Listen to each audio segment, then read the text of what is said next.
What's going on, everybody? It's Nick Gassler, and today I'm bringing you the final position rankings for this draft cycle, and that is the wide receivers. I've gone through all the other ones that I wanted to go through, so now we're just down to the wide receiver rankings. I got 12 guys on this list. A couple other guys that I think are potential dudes that could be in the mix is Dwami Brown, who I did not watch, unfortunately. Nico Collins, who I like a lot, could be a third-round guy, and then Jalen Darden should be a fourth-round guy. But without further ado, let's get into number 12. It's going to be Amari Rodgers. Pretty underrated player as a whole. I like what he can do. I think he's going to be most successful out of the slot because he's a little bit shorter of a guy. He has the athleticism and the ability to succeed on that front, but again, he kind of just served as Trevor Lawrence's primary-ish target, especially this year. He has good hands, ability to attack coverages and get open, but his route tree and his production is kind of a question mark. He seems to fit in as a wide receiver 3, but potentially a wide receiver 4. For right now, I think he's going to end up being more of a rotational guy, which is why he's kind of number 12 here. He should be pretty solid, though. That brings us to our number 11 guy, is Jaylen Waddle. It's interesting because he's a physical outside receiver type of dude, but he's only 6 feet. And I thought that was especially interesting because he kind of is, he's a big dude, and he can get up and he can win in the contested catch areas. But he kind of struggles against press man coverage and doesn't maximize his yards after the catch, but the thing that you're going to draft Jaylen Waddle for is his ability to get up and make those big contested catches, and that's what he does really well. These are the 11 and 12 guys. All up until like maybe the 9th guy, I kind of consider third-round dudes. And this is where we get into a conversation with Rondale Moore. People like Rondale Moore, and I can see why. He's speedy. And his freshman year against Ohio State was his breakout game. He killed it that game. But I don't love what Rondale Moore has done since then. He's kind of just been on a steady decline. Good player. I mean, again, the speed and the ability to get great yards after the catch is really what you're going to draft him for and be able to use for him.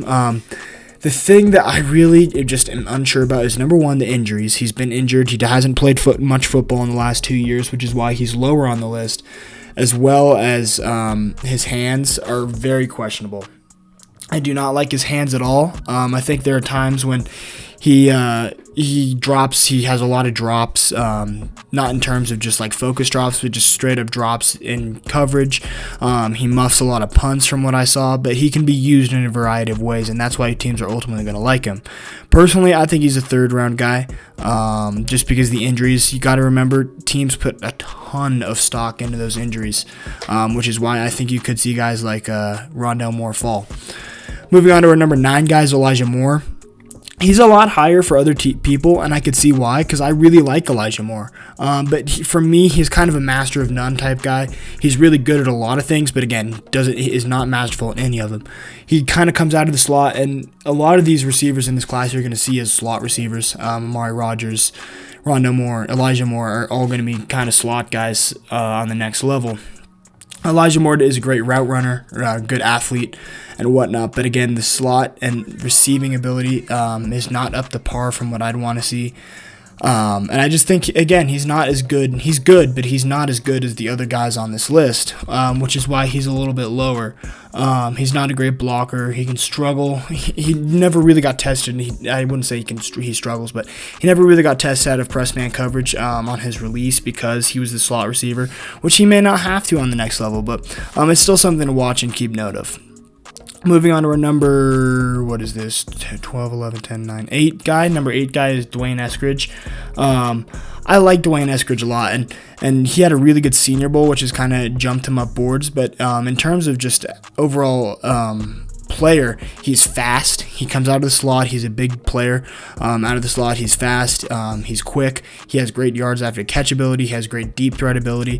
D'Wayne Eskridge is a really good player, and honestly, if we're talking slot receivers that aren't in these top like 4-ish, top 5-ish guys, it's a battle between these two guys as the top pure slot receiver. And I think D'Wayne Eskridge gets kind of the leg up over Elijah Moore here, just because of his ability and versatility, not only in special teams, but he's an all-around athlete and being able to be quick and speedy and whatnot. I just really like D'Wayne Eskridge as a whole.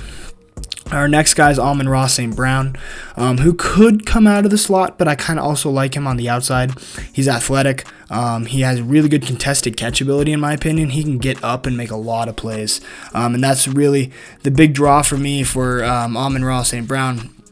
Out of USC, I really like his ability to get up and make contested catches. That's really, really important to me, and I think he can be a really big player in terms of like in the red zone. If you need a red zone package, put Amon St. Brown out there. He can go on a goal line fade.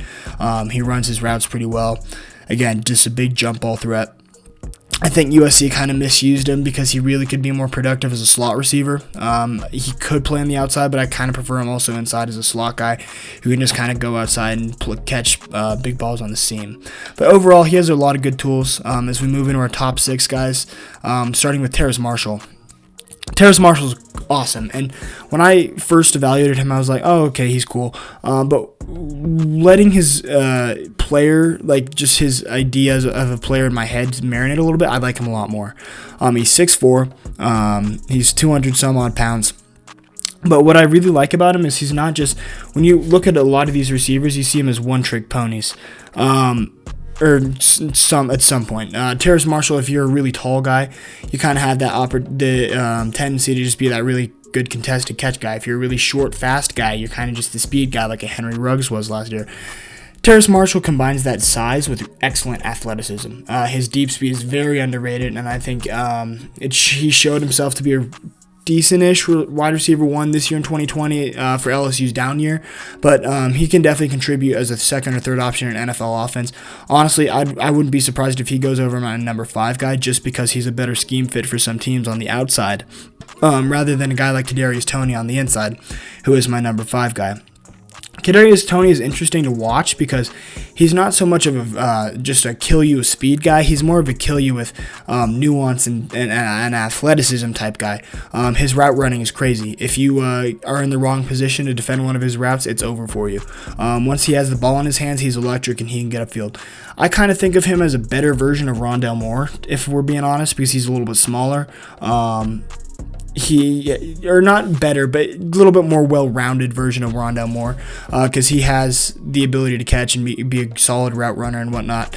He doesn't necessarily have the speed that Rondale Moore does, because Rondale Moore probably has low 4.2 speed.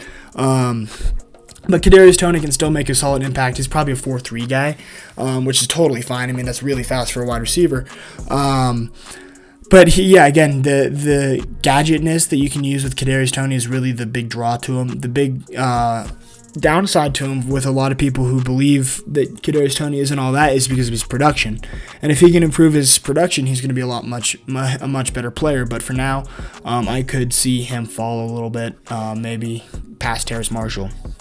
But our top 4 guys are really all solidified first-round picks, and that starts with Rashod Bateman. Bateman's an interesting player because a lot of people don't like him. I don't understand the reason why, because he does a lot of things well. He's a very polished route runner. He has very consistent hands. He can get out in front of people, and while he's not the best yards after catch guy, he's still a solid yards after catch guy. The big problem, I think, with Rashod Bateman, and a lot of people don't think there is a problem here, but because of his pro day numbers. But on tape, there's difference between pro day numbers and then on tape numbers. He does not seem as fast and athletic as I'd want him to on tape, which is why he's a little bit lower for me. Which is why he's not in the top 3, I guess, and why he's probably lower for some people. He does really good things all around, good production history at Minnesota. Tanner Morgan was a terrible quarterback, and he was able to make a good dent in on defenses with Tanner Morgan at quarterback, so that's something to watch. I think Minnesota really misused him, and I think if you can get him into a system where he's used right, he could end up being much, much better. And that moves us into our top 3 guys. And these top 3 guys are an interesting bunch because everybody has them ranked differently. And you'll find as we get it to load here, I have Jaylen Waddle ranked 3rd. Jaylen Waddle is a very, very interesting player. Last year we had Henry Ruggs come out, and if you recall, Henry Ruggs was the guy that ran a 4.28 at the combine, super speedy, whatnot. But what we kind of find out with these Henry Ruggs, John Ross type of dudes is that they're a one-trick pony. They have that speed, and that's about it. What Jaylen Waddle does differently than Henry Ruggs and John Ross is that he has that electrifying speed, but he also has the ability to pair it into on-field traits. He can use it to get yards after the catch. He can use it to be a big, deep threat on routes and whatnot. People don't love his route running, but I think it's a lot better than most people believe it is. I think he's a very good player as a whole in terms of being able to get open and find the football and then make plays on the football upfield. He was injured this year, but I don't think it's a big deal. I think most teams will be fine with it. The reason he's at 3 and not at 2 or 1 is because I like 2 and 1 a little bit better than I like Jaylen Waddle, and they're all around complete. Their ability to be more complete as a receiver is a little bit better than Jaylen Waddle's as a whole. Which kind of leads us into these top 2 guys, and you know who they are. But at number 2, I have Jamar Chase. Jamar Chase is a very interesting guy because he was hailed as this generational prospect. I don't think he's a generational prospect, and I don't love throwing that word around much. And the only generational prospect I think I've seen is Quentin Nelson.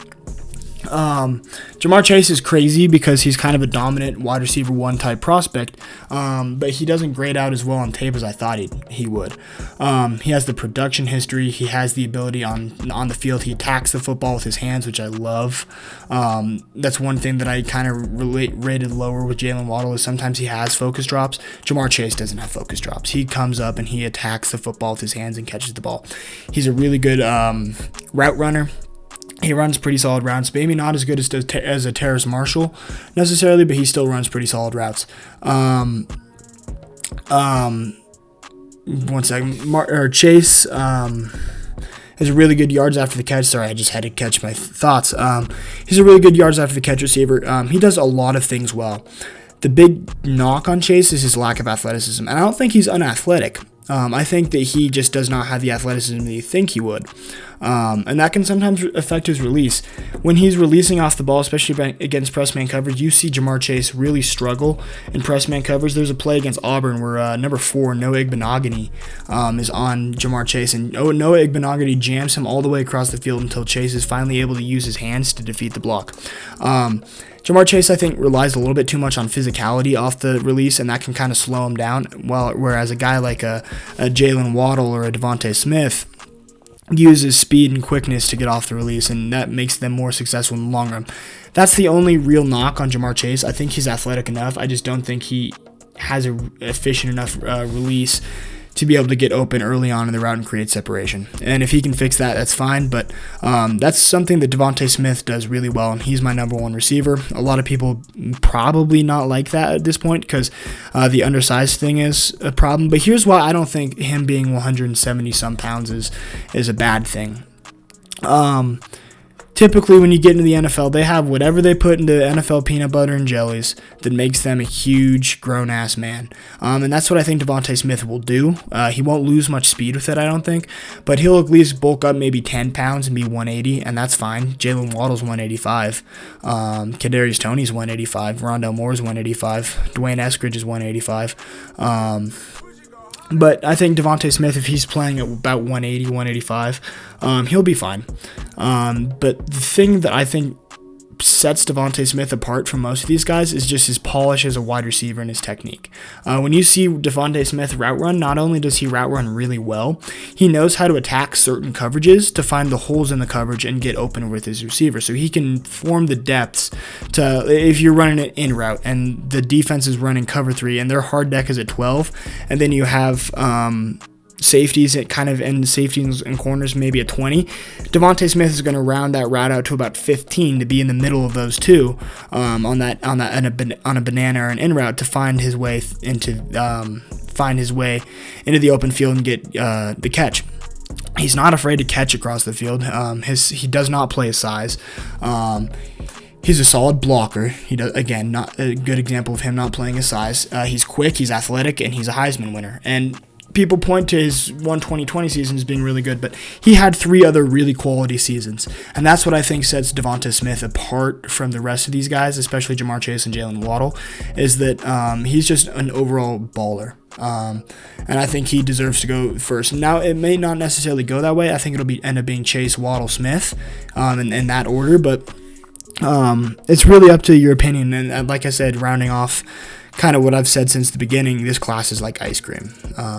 You pick your flavor, right? And my flavor is Devonte Smith this year. But if you enjoyed this video, make sure to like and subscribe. This is the last positional rankings. We're going to have mock draft 5.0 to come out tomorrow. Tomorrow is draft day, so stay tuned if you're watching this on Wednesday. If you're not, thanks for showing support. But I guess you'll figure it. I guess you'll know by then who comes out and where. But again, make sure to like and subscribe. I really appreciate the support, and I'll see you guys soon. Peace out.